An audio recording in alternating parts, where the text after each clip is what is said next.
نگران وفاقی کابینہ کا اہم اجلاس آج ہوگا۔ اجلاس میں 2 نکاتی ایجنڈا زیر غور لایا جائے گا۔ 14 نومبر کے کابینہ کمیٹی برائے قانون سازی کے فیصلوں کی توثیق، جبکہ 15 نومبر کی اقتصادی رابطہ کمیٹی کے فیصلوں کی بھی منظوری لی جائے گی۔ کابینہ اجلاس میں ملک میں امن و امان اور معاشی صورتحال کا بھی جائزہ لیا جائے گا۔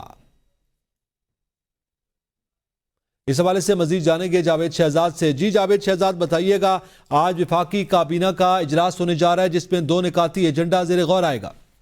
جی بالکل جی، نگران وفاقی کابینہ کا اہم اجلاس آج جمعے کو ہونے جا رہا ہے۔ کابینہ کا یہ اجلاس 2 نکاتی ایجنڈے پر مشتمل ہے جو باضابطہ طور پہ جاری کر دیا گیا ہے۔ ذرائع کا کہنا ہے کہ نگران وفاقی کابینہ کا اجلاس آج شام وزیر اعظم ہاؤس میں ہونا ہے اور وفاقی کابینہ اس اجلاس میں 2 نکاتی ایجنڈے پر غور کرے گی، جس کے مطابق 14 نومبر کے کابینہ کمیٹی برائے قانون سازی کے فیصلوں کی توثیق کی جائے گی، جبکہ 15 نومبر کے اقتصادی رابطہ کمیٹی کے اجلاس میں ہونے والے فیصلوں کی منظوری بھی کابینہ سے لی جائے گی۔ وفاقی کابینہ ملک میں مجموعی طور پر امن و امان کی صورتحال کا جائزہ بھی لے گی، جبکہ نگران وفاقی کابینہ کو ملک کی مجموعی معاشی اقتصادی صورتحال اور ملک کے امن و امان کے حوالے سے بھی بریفنگ دی جائے گی، اور وزیر اعظم انوار الحق کاکڑ کابینہ کے اس اجلاس سے خطاب بھی کریں گے۔ جی